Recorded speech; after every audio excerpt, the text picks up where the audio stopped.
Hello Ram గారు. Hi Nagaraju. మనకు తెలియకుండానండి చాలా ఆలోచనలు పెన వేసుకొని ఒకదాని మీద ఒకటి, ఒకదాని మీద ఒకటి తిరుగుతూ వస్తూ ఉంటాయన్నమాట. అన్‌కంట్రోల్ అయిపోతూ ఉంటాము. లిటరల్‌గా చెప్పాలి అనంటే సార్, సెల్ ఫోన్ పట్టుకొని ఎంజాయ్ చేసేటువంటి వాడికి ఒకలాంటి డైలమా, ట్రామా కనిపిస్తూ ఉంటది. ఎవరే మెసేజ్ పెట్టారు ఏంటని. అదొక రకమైనటువంటి ఆలోచన.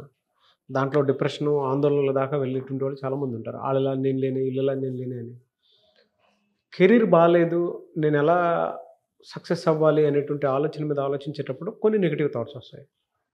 ఇంకొన్ని మనం రెగ్యులర్‌గా చూస్తూ ఉంటాము. Social thoughts. ఎలా అంటే ఇమేజ్‌కి తగ్గట్టు బతకాలనేటువంటి ఆలోచనలతోటి. అయితే పర్సనల్ థాట్స్ ఉంటాయి. అంటే ఫ్యామిలీకి సంబంధించినటువంటి ఇష్యూస్ వల్ల వచ్చేటువంటి థాట్స్. ఇవన్నీ కలగలుపుకొని ఒక థాట్ గందరగోళంగా చేసేస్తూ ఉంటుంది. దేని మీద ఫోకస్ చేయాలో ఆ ఫోకస్ కూడా కనిపించదు. పోనీ ఇలా ఇదే థాట్ మీద ఫోకస్ చేయాలనుకున్నా కూడా బాడీ అదే మైండ్ కూడా సహకరించదు. ఆ ఆలోచనల నుంచి బయటపడాలి అని అంటే ఎలా అన్న ఓవర్ థింకింగ్ లిటరల్లీ చెప్పాలి అని అంటే నాగరాజు, ప్రపంచంలో గజిబిజి గందరగోళం అన్నది ఎక్కడన్నా ఉంది అని మొత్తం వెతికితే, భూమి మీద మొత్తం ఎక్కడ వెతికినా సరే మనకు ఒక చోటే మాత్రమే కనిపిస్తుంది. అది మన మైండ్లో. ఈ గజిబిజి గందరగోళం అన్నది ఆలోచనల్లోనే ఉంటుంది. ఎన్ని ఆలోచనలు ఉంటాయో, గతం ఆలోచనలు, భవిష్యత్తు ఆలోచనలు, ఇప్పుడు జరుగుతున్నవి, మన జడ్జిమెంటు, ప్రతి ఒపీనియన్స్తో ఉన్న మన మైండ్ ఎప్పుడు తిరుగుతూనే ఉంటుంది. అందుకే చాలామంది కవులు కూడా చెప్తారు ఏంటంటే, ఆలోచనలు ఎట్లుంటాయంటే, ఆ ఇసుర్రాయి ఎట్లయితే పట్టపట్టమని తిరుగుతూ ఉంటుందో, ఆలోచనలు ఇసుర్రాయి మధ్యలో పడి ఆలోచనలు తిరుగుతూ ఉంటాయి, ఆ శబ్దం చేసుకుంటూ అట్లా నడుస్తూ ఉంటాయి. కానీ మరి ఎట్లా ఈ ఆలోచనలు అన్నీ గజిబిజిగా ఉన్నాయి, వాటన్నిటిని సెగ్రిగేట్ చేయడం, అర్థం చేసుకోవడం, అసలు ఏదైనా ఒక ఆలోచనని బయటికి తీయటం, ఈ ఆలోచనలను అర్థం చేసుకోవడం ఎలా అని అన్నప్పుడు, ఈ ఆలోచనలను భావ వ్యక్తీకరణ ద్వారా, అట్లాగే రైటింగ్ ద్వారా వ్యక్తీకరిస్తే, బయటికి చెబితే మీరు దాని నుంచి సొల్యూషన్ దొరుకుతుంది అని అర్థమైంది.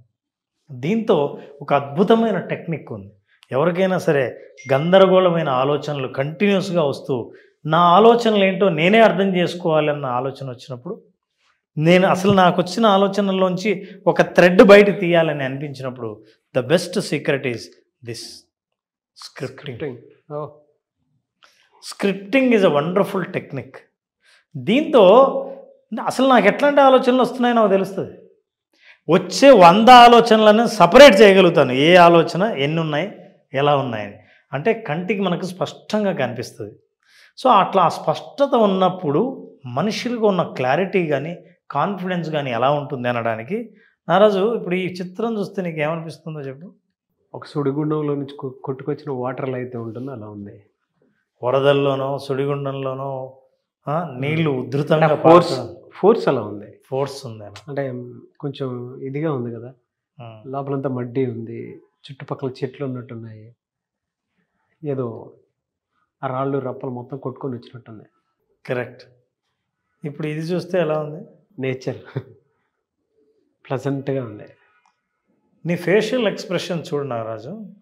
నాకు అంతకుముందు బొమ్మ చూపించినప్పుడు అసలు దాన్ని చదవటానికి పెట్టిన ఫేషియల్ ఎక్స్ప్రెషన్లోనే కండరాలు ఎలా ముడుచుకుని పోయాయో, స్ట్రెస్లోకి ఆ ఆందోళనకరమైన చిత్రం చూసినప్పుడు అదే స్ట్రెస్ నువ్వు ఎలా ఫీల్ అయ్యావో ఇప్పుడు చూస్తూనే ఎలా ఫీల్ అయ్యావు.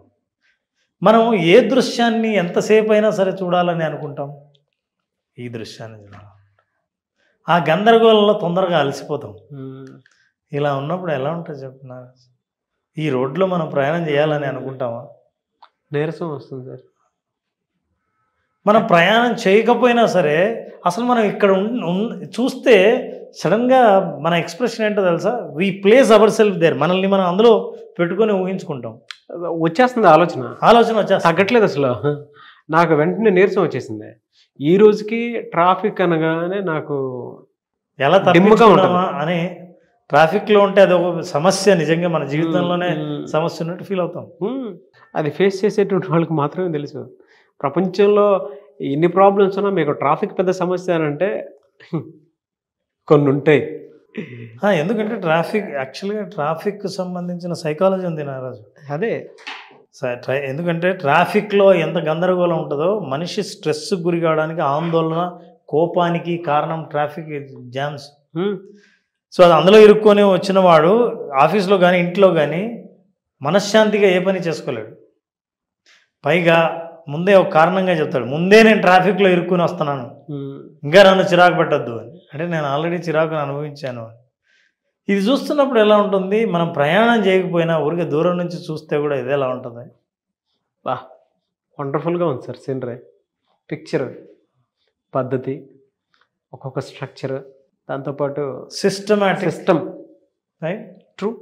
చూస్తే అంతే ట్రాఫిక్ ఉండొచ్చు యాక్చువల్గా, అయితే ఇదే సిస్టమేటిక్గా ఉంది. అన్నే కార్లు అక్కడ కూడా ఉంటాయి, కానీ ఉన్న రోడ్డుని ఒక చోటే ఉపయోగించుకొని జామ్ అయ్యారు. ఇక్కడ మాత్రం సిస్టమేటిక్గా వెళ్తుంది. సో మనం ఏ రూమ్లో ఉండాలనుకుంటాం, దీన్ని క్లట్టర్డ్ మైండ్ అంటాం. ఇలాగే ఉంటాయి ఈ గదిలో ఉంది.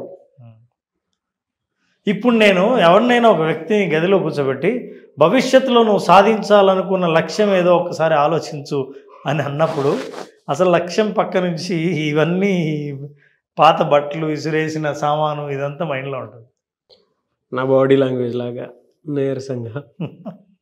అయితే ఆ బాడీ లాంగ్వేజ్ని కూడా ఈ క్లట్టర్డ్ మైండ్ నుంచి మన ఉద్దేశం, నువ్వు అడిగిన ప్రశ్న కూడా ఏంటంటే, గందరగోళంగా ఉన్న ఆలోచనలను ఒక సిస్టమేటిక్గా తీసుకురావాలంటే ఇది క్లట్టర్డ్ మైండ్ అయితే, ఇది క్లియర్ మైండ్. ఎంత ప్రశాంతంగా ఉంటుంది. ఏదైనా ఒక కొత్త విషయం ఆలోచించడానికి అనువుగా ఉన్న వాతావరణం చుట్టూ కనిపిస్తుంది. శరీరం, మనసు రెండు విశ్రాంతి తీసుకోవాలనుకుంటే, సో అంతకంటే మంచి ఆ స్థాయి సాధించడం కంటే ఇంకేముంది? కోఇన్సిడెన్స్ అనుకుంటాను సార్. ఈరోజు మా అబ్బాయి పొద్దున్నే లేచాడు. లేచి ఒక 10 minutes తర్వాత నేను ఏదో బెడ్ మీద ఆడుకున్నాము. హాల్లోకి వచ్చాడు. హాల్లోకి వచ్చి, మమ్మీ నువ్వు ఇంకా ఇవన్నీ సర్దలేదా అని అడుగుతున్నాడు. అంటే వాళ్ళకి సర్దితే చూసే సీనే మైండ్లో ఉంటుంది. పొద్దున్నే వాళ్ళమ్మ సర్ది, అరే నువ్వు ఇక్కడ పడుకున్నావు, డాడీ ఏమో బెడ్రూమ్లో పడుకొని ఉంది, నువ్వు అక్కడ నుంచి వాడి మధ్యలో లేచి నా దగ్గరకు వచ్చాడు. నా దగ్గర పడుకున్నాడు. కొద్దిసేపు ఆడుకున్నాను వాడితోటి. నేను రెడీ అయిపోయిన తర్వాత టిఫిన్ చేస్తున్నాను. ఆ టైంలో లేచి వచ్చాడు. ఆడొచ్చి అడుగుతున్నాడు. అంటే జనరల్గా ఈ రెండు కోయిన్సైడ్ అయినా కూడా మీరు చూపించినట్టుంటుంది. పిల్లల మైండ్ సెట్ కూడా చూడండి, స్ట్రక్చర్ని కోరుకుంటున్నాయి, క్లారిటీ. అవును, క్లారిటీ. మన ఆలోచనలకు ఒక కంక్లూజన్ రావాలంటే, క్లారిటీ ఉండాలంటే, ఇట్లాంటి గందరగోళం లేని స్థితి కళ్ళకు కనిపించాలి. కళ్ళకు కనిపిస్తే ఆలోచనలు కూడా అట్లాగే ఉంటాయి. అవును, అది ఎట్లాగైనా సరే గందరగోళంగా ఉంటాయి, క్లియర్గా ఉంటే క్లియర్గా కనిపిస్తాయి. సో ఇది క్లియర్ మైండ్. ఇప్పుడు మనం ఆలోచించేది, మనం ఆందోళన పడేది ఏ విషయం గురించి అంటే ఈ విషయం గురించి. బా ఆలోచనలు పెనవేసుకొని ఇప్పుడు నేను ఏం చేయాలంటే నారాజు, దీని బిగినింగ్ ఎక్కడుందో తీయాలి. సరిపోయింది. వాళ్ళకి కష్టం, అవి కలిసిపోయాయి. ఇప్పుడు చెట్టు కొమ్మలు, వేర్లు రెండు కలిసిపోతే ఎట్లుంటాయో అట్లే ఉంటుంది. మర్రి వృక్షంలాగా పెరిగిపోతుంది. మరి ఎట్లా సార్ దీనికి వండర్ఫుల్ సొల్యూషన్ ఉంది. ఈ క్లట్టర్డ్ మైండ్ నుంచి బయటపడాలంటే జర్నల్డ్ మైండ్కి షిఫ్ట్ అవ్వాలి. బా ఇవి నేను అవే తీగలు తీసుకొచ్చి, ఆ ఆలోచనలనే తీసుకొచ్చి అక్షరాలుగా మార్చి, భావాలని అక్షరాలుగా మార్చి, నా భాషతో కలిసి ఒక పేపర్ మీద పెడితే ఎంత క్లట్టర్ ఉన్నా, ఎంత ట్రాఫిక్ జామ్ ఉన్నా, ఎంత వరదలున్నా ప్రశాంతమైన ఆలోచన నేను రావడానికి ఉపయోగపడేది జర్నల్డ్ మైండ్. జర్నల్ మైండ్ అంటే ఏంటంటే, స్క్రిప్టింగ్ అన్న టెక్నిక్ ద్వారా నా ఆలోచనలను ఒక్కొక్కటిగా నేను రాస్తున్నాను. బాగా జాగ్రత్తగా గమనిస్తే టు డూ లిస్ట్ ఏంటి, మండే ఏం చేయాలి, ట్యూస్డే ఏం చేయాలి, వెన్స్డే, థర్స్డే ఏం చేయాలి, అంతకుముందు చేసినవేవి, ఇవన్నీ నేను రాస్తూ జర్నలింగ్ ఈజ్ వెరీ ఇంపార్టెంట్. ఏ ఆలోచనలైనా సరే, నెగిటివ్ కానీ పాజిటివ్ కానీ, మీ ఎమోషన్స్ కానీ, మీ ఆలోచనలు ఎట్లాంటివైనా సరే, ఆలోచనని అక్షర రూపంలో పెట్టడం స్క్రిప్టింగ్ అంటారు. ఈ స్క్రిప్టింగ్ ద్వారా గందరగోళం నుంచి క్లారిటీ మైండ్, స్పష్టతకు వచ్చే అవకాశాలు చాలా ఉన్నాయి. దీన్ని ఇంకా కొంచెం ముందుకు తీసుకెళ్దాం. నాకు ఈ స్క్రిప్టింగ్ని ఇట్లా జర్నల్ చేసినప్పుడు చూడ్డానికి కూడా ఎంత బాగుంటుంది. అసలు ఇవన్నీ నేను ఎప్పుడైతే తీసి అక్షరాల రూపంలో అక్కడ పెట్టానో ఇది ఖాళీ అయిపోతుంది. ఇప్పుడు నేను ప్రశాంతంగా మెడిటేషన్ చేయొచ్చు, విజువలైజేషన్ చేయొచ్చు. Look at these are the benefits of journal. Journal రాయడం వల్ల వచ్చే ముఖ్యమైన 3 బెనిఫిట్స్ ఏంటంటే, ప్రతిసారి నాకు ఎదురయ్యే 30 క్వశ్చన్లకి ఆన్సర్. ఈ 30 క్వశ్చన్స్ రెగ్యులర్గా నేను ఫేస్ చేస్తుంటాను. అందులో when you are journaling, when you are scripting, first advantage is positive. ఇప్పుడు అలా చేస్తున్నప్పుడు నా టేబుల్ కూడా ఎంత నీట్గా కనిపించాలో చేస్తాను. అలా చేసేవాడే టేబుల్ ఎంత నీట్గా ఉంటుందంటే, ఏవి ఎక్కడ ఉండాలో అక్కడ ఉంటే నా కంటికి డిస్టర్బెన్స్ ఉండదు. ఎప్పుడైతే నా కంటికి దృశ్య రూపంలో డిస్టర్బెన్స్ లేదో, ఆలోచన రూపంలో కూడా డిస్టర్బెన్స్ లేదు. అందుకే కొన్ని దృశ్యాలు మనం చూసి వచ్చిన తర్వాత కొంతసేపు నన్ను వదిలే, అసలు నాకు అవే గుర్తొస్తున్నాయని. ఎక్కడో చూసిన దృశ్యాలు నువ్వు అక్కడ లేకపోయినా మళ్ళీ కళ్ళు మూసుకున్నా అవే గుర్తొస్తున్నాయి. అక్కడ ఏ ఎమోషన్తో నువ్వు బయటకు వచ్చావో ఇక్కడికి వచ్చిన తర్వాత కూడా అవే ఎమోషన్లే రిపీట్ అవుతున్నాయి. This is how it is. Positive mood is the biggest advantage if you script it. ఎందుకంటే నెగిటివ్ మూడ్ ఎందుకు వస్తుందంటే, ముడివేసిన ఈ ఆలోచనలను తీయలేక నెగిటివ్గా ఆలోచిస్తుంటాం. తీసిన తర్వాత జర్నల్ చేసిన తర్వాత now I can have a clear mind, positive mind. Second thing is most important, stress free. ఏది మొదలు, ఏది చివర, ఏది పాజిటివ్, ఏది నెగిటివ్ అన్నీ కలగలిసిపోయాయి. ఆ క్లట్టర్ను డీక్లట్టర్ చేసినప్పుడు ఒత్తిడి తగ్గుతుంది. ఎప్పుడైతే మానసిక ఒత్తిడి తగ్గిందో ప్రశాంతత దొరుకుతుంది. ఎప్పుడైతే ప్రశాంతత దొరుకుతుందో ఒక్క ఆలోచనను మాత్రమే చేయగలను. ఎప్పుడైతే ఒక్క ఆలోచన చేస్తానో దాని మీద ఇంటెన్సిటీ పెరుగుతుంది, తీవ్రత ఎప్పుడు పెరుగుతుందో వైబ్రేషన్స్ పెరుగుతాయి. You can achieve it. అందుకే ఫోకస్ అని ఎందుకంటుంటారంటే స్ట్రెస్ ఫ్రీ ఉండటం కోసం. విజువలైజేషన్ కమ్ రియాలిటీ అంటే మైండ్లో ఉన్నటువంటి దాన్ని ఆ క్లట్టర్ని డీక్లటర్ చేసేటువంటి ప్రాసెస్, అంటే ఆ రియాలిటీలోకి మనం తీసుకోవాలి అని అంటే జర్నలింగ్ యాజ్ అ కీబోర్డ్. అందుకే ఇంపార్టెంట్.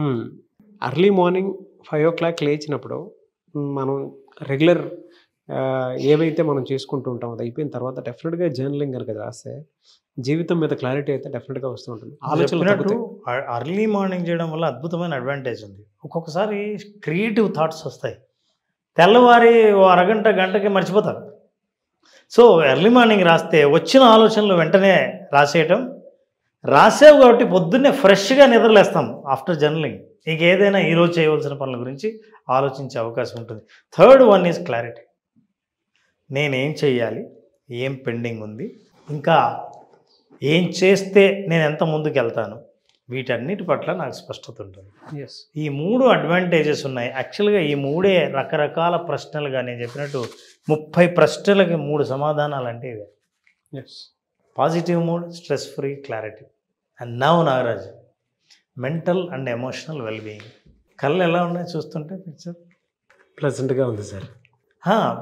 యాక్చువల్గా చూసే కళ్ళకు ప్లెజెంటే కాదు, అక్కడ కూర్చున్న మనిషి ఎంత ప్రశాంతంగా ఉందో చెప్పక్కర్లేదు. బ్లూ కలర్ మనిషి ఆలోచనల్ని క్లీన్ చేస్తుంటే ఏదో అనుకున్నాను, కానీ వైట్ బ్లూ కలిసిన తర్వాత నా గురించి మాట్లాడుతున్నావు నారాజు? నిజమే కదా sir. So mental emotional wellbeing ఎప్పుడుందో నాకు నెగిటివ్ ఎమోషన్స్ లేవని అర్థం. ఇవన్నీ పెట్టుబడులు విజువలైజేషన్కి ఈ స్థాయి రావడం కోసం ఎన్నో ఎక్సర్సైజులు చేయాల్సి వస్తుంది. అవును, ఎన్నో యాక్టివిటీస్తో అక్కడ ఆ స్థాయికి ఆ స్థితికి తీసుకురావాల్సి వచ్చింది. కానీ మీరు ఎప్పుడైతే జర్నలింగ్ చేస్తారో your mental and emotional wellbeing is wonderful. And finally you will ఇవన్నీ సాధించిన తర్వాత ప్రశాంతంగా కూర్చొని what you do is that. కాదు అసలు ఆ బ్లూ ఈ బ్లూ ఎట్ట కలిపారు సార్? అసలు ఇవే ఆ చైర్ కూడా అదే ఉంది, అందులో కోఇన్సిడెన్సెస్ చాలా. కప్పు కూడా బ్లూనే అబ్జర్వ్ చేస్తే. కలర్ థెరపీలో బ్లూ కలర్ ఉంటే వేరే ఆలోచనల్ని అట్రాక్ట్ చేయనివ్వదట, focus. Good. So now when you are writing, నా లైఫ్లో ఏం నేను సాధించాలనుకున్నామో 4 గోల్స్ రాయండి. ఫర్ ఎగ్జాంపుల్, మీకు ఇష్టమైన మంచి రిలేషన్షిప్, పాజిటివ్ రిలేషన్షిప్ ఉన్న వ్యక్తి జీవితంలోకి ఎంటర్ అయితే ఎలా ఉంటుంది? Just visual. ఎందుకంటే క్లియర్గా ఉంది మైండ్, ఎమోషనల్ వెల్బీయింగ్ బాగుంది. ఫెంటాస్టిక్ నాలెడ్జ్ రామ్ గారు. Anyways thank you so much Ram sir. Thank you Nagesh.